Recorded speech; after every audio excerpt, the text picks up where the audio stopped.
नमस्कार दोस्तों, स्वागत है आपका अपने चैनल एग्जाम टिप्स पर। आज हम बात करने वाले हैं केवीएस स्पेशल एजुकेटर के इंटरव्यू से संबंधित कुछ महत्वपूर्ण प्रश्नों के बारे में। क्योंकि ये हमारी डेमो क्लास है, इसलिए आज हम कुछ इम्पोर्टेंट इंटरव्यू से संबंधित प्रश्नों और उनके उत्तर को समझने वाले हैं। क्योंकि इंटरव्यू आपका बहुत ही जल्द होने वाला है, जैसे ही रिजल्ट आएगा बहुत ही कम समय आपको इंटरव्यू की तैयारी के लिए मिलेगा। इसीलिए हमने सोचा आप लोगों को एक डेमो क्लास बता दी जाए और आप लोगों से फीडबैक ले लिया जाए कि क्या आप लोगों की ऐसी ही तैयारी करवा दी जाए। तो आप लोग पूरा वीडियो देखिए और लास्ट में ज़रूर बताइएगा कि आपको ये वीडियो कैसी लगी। यहाँ पर आपको जो क्वेश्चन करवाए जाएंगे वो सीधे ही आपके इंटरव्यू में देखने के लिए मिलने वाले हैं। क्योंकि यहाँ पर हमने उन क्वेश्चनों को रखा है जो केवीएस के बहुत पसंदीदा क्वेश्चन हैं। तो बढ़ते हैं पहले प्रश्न की ओर। इससे पहले जो लोग चैनल पर पहली बार आए वो चैनल को ज़रूर सब्सक्राइब कर ले, क्योंकि यहाँ पर आप लोगों के लिए जल्द ही केवीएस इंटरव्यू के जो इम्पोर्टेंट क्वेश्चन है उनकी श्रृंखला मिलने वाली है, जिससे आप लोगों की इंटरव्यू की तैयारी बहुत ही बेहतरीन हो जाएगी। बाकी आप आज के प्रश्नों को देखिए और आप खुद ही डिसाइड कीजिए। तो जो हमारा पहला टॉपिक है जिससे प्रश्न पूछा ही जाएगा वो टॉपिक है व्यक्तिगत और परिचयात्मक प्रश्न, यानी जिसमें आपका व्यक्तिगत परिचय पूछा जाएगा, यानी इंट्रोडक्शन वाला पार्ट। साक्षात्कार की शुरुआत में पूछे जाने वाले सबसे महत्वपूर्ण प्रश्न जो आपके व्यक्तित्व और दृष्टिकोण को दर्शाते हैं। तो बढ़ते हैं पहले प्रश्न की ओर। पहला प्रश्न है हमारा, आप विशेष शिक्षक क्यों बनने चाहते हैं। भाई जो साक्षात्कार हमारा ले रहा होगा वो सबसे पहले हमारा प्रश्न यही पूछेगा कि आप विशेष शिक्षक क्यों बनना चाहते हैं। तो आप उसका जवाब कैसे देंगे। मैं हमेशा से बच्चों के प्रति संवेदनशील रहा हूँ। विशेष बच्चों की छोटी उपलब्धियाँ मुझे बड़ी खुशी देती हैं। मेरा उद्देश्य केवल पढ़ाना नहीं बल्कि उनके जीवन में सकारात्मक बदलाव लाना और उन्हें समाज की मुख्य धारा से जोड़ना है। आप अपने उत्तर को ऐसे प्रेजेंट करें ताकि सामने वाले पर उसका प्रभाव दिखना चाहिए। इसीलिए हमको वहाँ पर क्वेश्चन आंसर नहीं सुनाना है, उसने जो पूछा है उसको अपने शब्दों में कैसे हम प्रेजेंट करें ताकि उस पर पॉजिटिव इफेक्ट पड़े। इस प्रकार से आपको प्रश्नों के उत्तर देना है। अगला आपसे प्रश्न पूछा जाएगा, ये पूछ सकते हैं आप केवीएस ही क्यों चुन रहे हैं।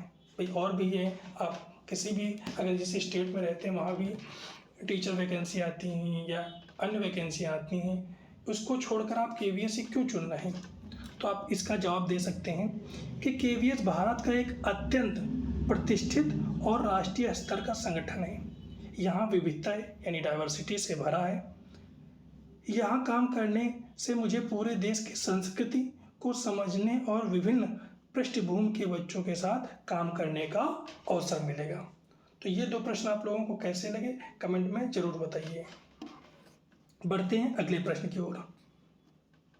इससे पहले जिन लोगों ने अभी तक चैनल को सब्सक्राइब और वीडियो को लाइक नहीं किया वो लोग चैनल को सब्सक्राइब करके वीडियो को ज़रूर लाइक कर दें ताकि ऐसी इंपॉर्टेंट वीडियो आप लोगों को मिलती रहे। क्योंकि ये डेमो क्लास है तो आप ही लोग डिसाइड करेंगे और कमेंट में बताएंगे क्या ऐसे ही प्रश्नों की श्रृंखला और भी करवा दी जाए, ये आप लोग कमेंट में ज़रूर बताइए। अगला जो हमारा टॉपिक है समावेशी शिक्षा, क्योंकि सरकार इस पर बहुत जोर देती है, चाहे वो न्यू एजुकेशन पॉलिसी हो, इसमें भी समावेशी शिक्षा का पर विशेष जोर दिया गया है। तो यहाँ से आपसे एक प्रश्न जरूर पूछा जाएगा, जैसे समावेशी शिक्षा क्या है। तो आपका जवाब है यह एक ऐसी शिक्षा प्रणाली है जहाँ सामान्य और विशेष आवश्यकता वाले बच्चे यानी चिल्ड्रन विद स्पेशल नीड एक ही कक्षा में पढ़ते हैं, यानी जहाँ दिव्यांग बच्चे और सामान्य बच्चे एक ही साथ एक ही कक्षा में पढ़ते हैं। इसका मुख्य उद्देश्य शिक्षा में किसी भी प्रकार के भेदभाव को खत्म करना है। अगर आपसे ये पूछ सकता है भाई समावेशी शिक्षा का क्या उद्देश्य है, तो इसका जो उद्देश्य है वो किसी भी प्रकार के भेदभाव को खत्म करना है। इससे बच्चों में आत्मविश्वास बढ़ता है और सामान्य बच्चे संवेदनशीलता सीखते हैं। हम पाठ्यक्रम और कक्षा के माहौल के अनुकूलन करके सभी की ज़रूरतें पूरी करते हैं। अब बढ़ते हैं अगले प्रश्न की ओर, जो हमारा संबंधित है मुख्य नीतियाँ और योजनाओं से संबंधित। जिन्होंने अभी तक टेलीग्राम चैनल को नहीं ज्वाइन किया है वो लोग टेलीग्राम चैनल को ज़रूर ज्वाइन कर ले, क्योंकि आपके इंटरव्यू के समय ये PDF आपको वहीं पर प्रोवाइड करवा दी जाएंगी, ताकि आप लोग इनको दोबारा से पढ़कर अपने इंटरव्यू में अच्छा परफॉर्मेंस कर सकें। तो जो अब हमारा अगला टॉपिक है और जिससे प्रश्न पूछे जाएंगे, इसलिए हमने टॉपिक का नाम भी रख दिया है। टॉपिक के नाम के अनुसार हम आपको क्वेश्चन करवा रहे हैं, ताकि आप जब इन प्रश्नों को देखेंगे और पढ़ेंगे तो आपको लगेगा कि वाकई में इन प्रश्नों में कुछ दम है। और दम ही नहीं, बल्कि आप लोग जब इंटरव्यू देने जाएंगे तो वहाँ पर ये प्रश्न आपसे सीधे मिलने वाले भी हैं। इसीलिए आप टेलीग्राम चैनल को ज़रूर ज्वाइन कर लीजिए, क्योंकि वहीं पर आप लोगों को ये PDF प्रोवाइड करवा दी जाएगी। अब जो हमारा नीतियों से पहला प्रश्न हमसे पूछ सकता है वो क्या पूछ सकता है भाई, कि NEP 2020 में विशेष शिक्षा के लिए क्या है। अभी आपने जब मेंस दिया होगा उसमें भी MCQs के फॉर्मेट में NEP से क्वेश्चन आए थे, तो आपको इसका क्या जवाब देना है। बहुत ही कम शब्दों में और बहुत ही सार्थक जवाब वो ये है कि यह RPWD एक्ट का पूर्ण समर्थन करती है। इसमें बैरियर फ्री इंफ्रास्ट्रक्चर, विशेष शिक्षकों के प्रशिक्षण और समावेशन पर विशेष जोर दिया गया है। तो आप इसका सटीक आंसर ये बता सकते हैं क्या, कि यह PWD एक्ट का पूर्ण समर्थन करती है। इसमें बैरियर फ्री इंफ्रास्ट्रक्चर, विशेष शिक्षकों के प्रशिक्षण और समावेशन पर विशेष जोर दिया गया है। किसमें, NEP 2020 में। अगला हमारा प्रश्न ये हमसे पूछा जा सकता है क्या, IEP क्या है। तो पहले तो इसका फुल फॉर्म के बारे में हम पढ़ लेते हैं कि इंडिविजुअलाइज्ड एजुकेशन प्रोग्राम। यह प्रत्येक विशेष बच्चे की क्षमताओं, कमजोरियों और वर्तमान स्तर को ध्यान में रखकर बनाई गई एक व्यक्तिगत शैक्षिक योजना है। अगला प्रश्न TLM, और TLM महत्वपूर्ण प्रश्न है, क्योंकि हम दिव्यांग बच्चों को TLM के माध्यम से ही काफ़ी चीज़ें समझाते हैं। तो आपका TLM कैसा होगा, तो मेरा टीचिंग लर्निंग मटेरियल बहुसंवेदी यानी मल्टी सेंसरी, सुरक्षित, आकर्षक और बच्चों के दैनिक जीवन के अनुभवों से जुड़ा होगा। अब बढ़ते हैं हम अगले टॉपिक की ओर। अगला हमारा टॉपिक है विशिष्ट अक्षमताओं से। पहला प्रश्न क्या पूछा जा सकता है, ऑटिज्म वाले बच्चे की पहचान। तो आप क्या बताएंगे इसका आंसर, आंखें मिलाने यानी आई कांटेक्ट से बचना, एक ही काम या शब्द को बार बार दोहराना, रिपीटेटिव बिहेवियर, और सामाजिक तालमेल में परेशानी। यानी वो आई कांटेक्ट से बचते हैं, उसके बाद वो रिपीटेटिव बिहेवियर करते हैं। अगला प्रश्न जो हमसे पूछा जा सकता है वो है ADHD वाले बच्चे को कैसे संभालेंगे। भाई आपसे जो साक्षात्कार लेने वाला व्यक्ति है या जो टीचर हैं वो आपसे पूछेंगे कि ADHD वाले बच्चे को आप भाई कैसे संभालेंगे अगर आपकी क्लास में वो बच्चा है। तो आप उसका जवाब दे सकते हैं, उन्हें छोटे छोटे कार्यों में बांटकर निर्देश दूंगा, यानी उनको छोटे छोटे कार्य दूंगा और उनको निर्देश दूंगा, शारीरिक गतिविधियों के अवसर दूंगा और अच्छे व्यवहार पर सकारात्मक पुनर्बलन, पॉजिटिव रेनफोर्समेंट का उपयोग करूंगा। तो इस तरह आप अपना जवाब दे सकते हैं। बाकी आप लोग कमेंट में ज़रूर बताते रहें कि ये प्रश्न आपको कैसे लग रहे हैं, तभी आप लोगों के लिए अगली जो क्लास है वो अपलोड कर दी जाएगी, क्योंकि ये आज डेमो क्लास है और आप समझ सकें कि कैसे प्रश्न जो है इंटरव्यू में पूछे जाएंगे और उनका जवाब कैसे हमें कम शब्दों में और एक बेहतर तरीके से देना है। अगला जो हमारा टॉपिक है कक्षा प्रबंधन और व्यवहार, यानी कक्षा में आने वाली व्यवहारिक चुनौतियों और शिक्षकों के साथ समन्वय स्थापित करने से जुड़े प्रश्नों के बारे में हम पढ़ने वाले हैं। जो टॉपिक का पहला नाम है वो आक्रामकता और सहयोग से संबंधित। तो इसमें जो हमारा पहला प्रश्न है जो हमसे पूछा जा सकता है, यदि बच्चा अचानक आक्रामक हो जाए तो आप क्या करेंगे। तो आप इसका जवाब दे सकते हैं कि सबसे पहले मैं स्वयं शांत रहूँगा। भाई अगर आप ही परेशान हो जाएंगे तो बच्चे को कैसे संभालेंगे। तो सबसे पहले मैं स्वयं शांत रहूँगा, उस बच्चे को एक सुरक्षित स्थान पर ले जाऊँगा ताकि अन्य बच्चों को नुकसान ना हो। उसके साथ आक्रामकता के ट्रिगर यानी कारण को समझकर उसे शांत करने की तकनीक को अपनाऊंगा। हमारा जो अगला प्रश्न हमसे पूछा जा सकता है वो है सामान्य शिक्षकों के साथ कैसे काम करेंगे। भाई क्योंकि समावेशी शिक्षा है, उसमें एक विशेष शिक्षक और एक सामान्य शिक्षक भी होगा, तो आप उसके साथ कैसे काम करेंगे। तो मैं एक टीम प्लेयर के रूप में काम करूंगा। मैं सामान्य शिक्षकों को विशेष बच्चों की ज़रूरतों के बारे में जागरूक करूंगा और समावेशी पाठ योजना यानी लेसन प्लान बनाने में उनका पूरा मार्गदर्शन करूंगा। अगला जो हमारा टॉपिक का नाम है डिसलेक्सिया का प्रबंधन। इंटरव्यू में आप लोगों के इसी डेमो क्लास से काफ़ी क्वेश्चन मिलने वाले हैं। बाकी जो अगली वीडियो आने वाली हैं जो आप लोग कमेंट करके बताएंगे उससे आप लोगों को और ज़्यादा प्रश्न मिलने वाले हैं, यानी एग्जामिनर कहीं से भी पूछे। क्योंकि आप आज ये जब क्लास पूरी देख रहे होंगे या देखेंगे तब आप लोगों को लगेगा कि ये प्रश्न तो बनेंगे ही बनेंगे।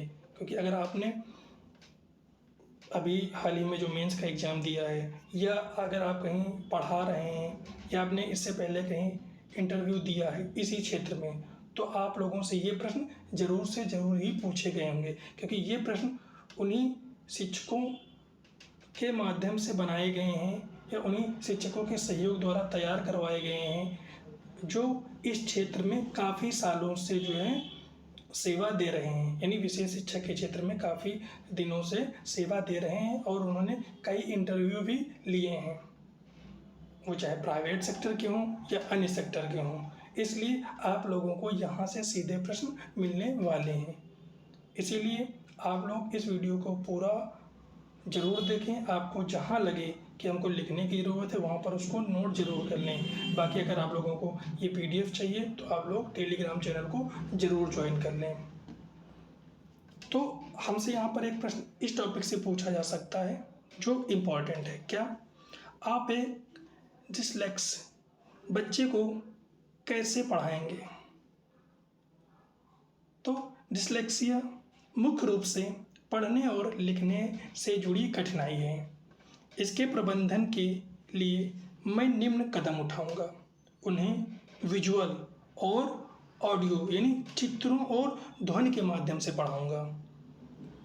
क्योंकि भाई ये क्या है, ये पढ़ने और लिखने से जुड़ी समस्या होती, इसलिए हम उन्हें क्या करेंगे, चित्रों और ध्वनियों के माध्यम से पढ़ाएंगे। बोर्ड से कॉपी करने का दबाव कम करूंगा और उन्हें प्रिंटेड नोट दूंगा, यानी उन्हें फोर्स नहीं किया जाएगा कि भाई आप बोर्ड से उतारिए, बल्कि उन्हें प्रिंटेड नोट प्रदान कर दिए जाएंगे। मूल्यांकन के दौरान अतिरिक्त समय यानी एक्स्ट्रा टाइम या मौखिक परीक्षा यानी ओरल टेस्ट का विकल्प भी प्रदान करूंगा। तो आप इस प्रश्न का ऐसे जवाब दे सकते हैं जिससे सामने वाले पर काफ़ी अच्छा इफेक्ट पड़ेगा। अब हमारे कुछ तथ्यात्मक प्रश्न हैं जो आपसे पूछा जाएगा। सबसे पहले तो यही पूछा जा सकता है भैया RCI का फुल फॉर्म क्या है या RCI का पूरा नाम क्या है। आपने D.Ed किया है, B.Ed किया है, तो आपको ये तो पता होना चाहिए कि RCI का पूरा नाम क्या है। तो उसका जो आप आंसर देंगे रिहैबिलिटेशन काउंसिल ऑफ इंडिया। अगर इसके हम की पॉइंट की बात करें, विशेष शिक्षा का मुख्य नियामक निकाय यानी रेगुलेटरी ये बॉडी है। अगला RPWD एक्ट 2016 में कितनी अक्षमताएं हैं। सबसे फेमस क्वेश्चन, क्योंकि कई टीचरों के द्वारा जब इस सीट को बनाया जा रहा था तो उसमें इस चीज़ों पर काफ़ी चर्चा हुई, तभी इन प्रश्नों को रखा गया। तो उनका ये फेमस क्वेश्चन है कि भैया RPWD एक्ट 2016 में कितनी अक्षमताएं हैं। तो कुल 21 अक्षमताएं हैं। अगर इससे पहले की बात करें यानी पूर्व में, जब ये PWD एक्ट 1955 में केवल 7 अक्षमताएं सम्मिलित थी, अब कितनी हैं, अब 21 हैं। ब्रेल लिपि के आविष्कारक कौन हैं, तो वो लुई ब्रेल है, ये तो सबको भी पता होगा। यह मुख्य रूप से दृष्टिबाधित यानी विजुअल इम्पेयर्ड बच्चों के लिए उपयोगी होती है। अगला इम्पोर्टेंट प्रश्न, बौद्धिक अक्षमता का सामान्य पैमाना क्या है? IQ 70 या उससे कम। अगर इसके हम की पॉइंट की बात करें तो इसके साथ ही अनुकूल व्यवहार यानी एडेप्टिव बिहेवियर में भी कमी देखी जा सकती है। अब जो हमारा अगला टॉपिक है और इम्पॉर्टेंट टॉपिक है, आप भैया विशेष शिक्षक हैं, आप एक दिव्यांग बच्चे को पढ़ा रहे हैं, तो उसमें उसके माता पिता की भी तो ज़रूरत होगी ना, तो वहाँ से भी तो क्वेश्चन पूछा जाएगा और पूछा ही जाना चाहिए।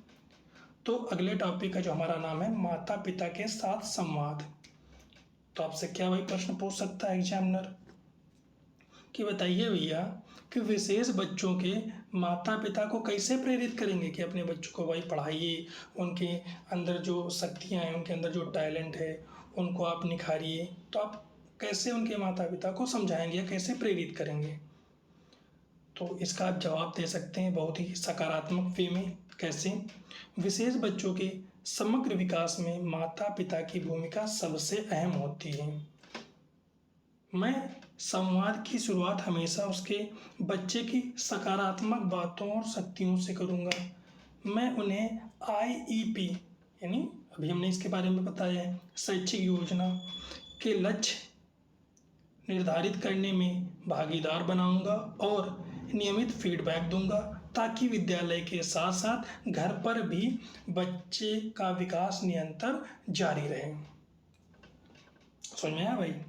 अच्छा, आप लोगों से यहाँ एक थोड़ा सा डिस्कशन भी करना है। डिस्कशन ये करना है क्योंकि हमने यहाँ पर क्वेश्चनों को हिंदी मीडियम में रखा है। कुछ जो हमारे भाई होंगे या हमारी जो बहन होंगी वो इंग्लिश मीडियम वाली होंगी, उनको इंग्लिश में जो है जवाब देना, क्योंकि वहाँ पर जो इंटरव्यू होगा वो हिंदी इंग्लिश दोनों में होगा। हो सकता है यार अगर आप हिंदी मीडियम से हैं तो हिंदी में प्रश्न पूछ लिया जाए, आपसे भाई पूछेंगे भी वहाँ पर। यह हो सकता है दोनों को कॉम्बिनेशन करके पूछ लिया जाए। तो अगर आप चाहेंगे तो हिंदी और इंग्लिश दोनों में मैटर प्रोवाइड कर दिया जाएगा। तो आप लोग अपनी राय कमेंट में ज़रूर बताएंगे। अब एक महत्वपूर्ण विचार आप लोगों के सामने रखने वाले हैं, क्योंकि हमारा जो चैनल है वो विशेष शिक्षा को समर्पित है, तो इसलिए एक महत्वपूर्ण विचार है। और इसी के साथ आज अपनी हम डेमो क्लास को समाप्त करेंगे। बाकी आप लोग कमेंट करके ज़रूर बताइएगा कि ये वीडियो आप लोगों को कैसी लगी। आगे आप लोगों को ऐसे ही प्रश्नों के माध्यम से इंटरव्यू की तैयारी करवा दिया जाए जो आपसे सीधे पूछने को मिलेंगे, क्योंकि आपने इन प्रश्नों को अगर पूरा पढ़ा है और देखा अच्छे से तो आप लोगों को कोई डाउट नहीं होगा। क्योंकि अगर आप लोगों ने प्री दिया है, मेंस दिया है, तो आप लोगों को इतने तो जानकारी है कि इंटरव्यू में मैक्सिमम कहाँ से क्वेश्चन बन सकते हैं और टीचर हमसे क्या जानना चाहता है। भाई आप विशेष बच्चे को पढ़ाने वाले हैं, यानी दिव्यांग बच्चे को पढ़ाने वाले हैं, हम एक विशेष शिक्षक हैं, तो हमारे अंदर ऐसी क्या काबिलियत होनी चाहिए कि KVS हमको अपनी संस्था में नौकरी दे या हमको एक शिक्षक बनाए। तो वो इन्हीं प्रश्नों के माध्यम से आपके अंदर के जो शक्तियाँ हैं, ये जो पॉजिटिव बिहेवियर है, ये जो आपका एटीट्यूड है, या जो आपके अंदर करने की क्षमता है, इन्हीं प्रश्नों के माध्यम से वो जान पाएगा। तो इसलिए ये प्रश्न आप लोगों से ज़रूर पूछे जाएंगे। बाकी आप लोग कमेंट में ज़रूर बताइएगा कि वीडियो कैसी लगी। तो हम इस महत्वपूर्ण विचार पर चर्चा कर लेते हैं कि यदि कोई बच्चा उस तरीके से नहीं सीख सकता जिस तरीके से हम पढ़ाते हैं, तो शायद हमें उस तरीके से पढ़ाना चाहिए जिस तरीके से वे सीखते हैं। ये दिव्यांग बच्चों के लिए ये जो है विचार काफ़ी कारगर साबित है। इसमें सीधे कहा गया है कि यदि कोई बच्चा उस तरीके से नहीं सीख पा रहा है भाई जैसे हम पढ़ा रहे हैं, तो हमको अपने तरीक़ों को बदलना चाहिए और हमको उस तरीके से पढ़ाना चाहिए जैसा वो बच्चा सीख सके, जैसे उस बच्चे को सिखाया जा सके। तो आप लोगों को ये वीडियो कैसी लगी है कमेंट में ज़रूर बताइए, ताकि आप लोगों के लिए ऐसे ही महत्वपूर्ण क्वेश्चन जो सीधे आपके इंटरव्यू में पूछे जाएंगे देखने को मिलें।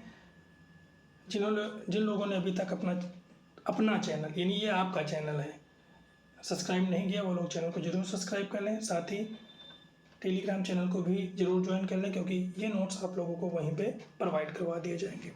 पूरा वीडियो देखने के लिए धन्यवाद। जय हिंद, जय भारत।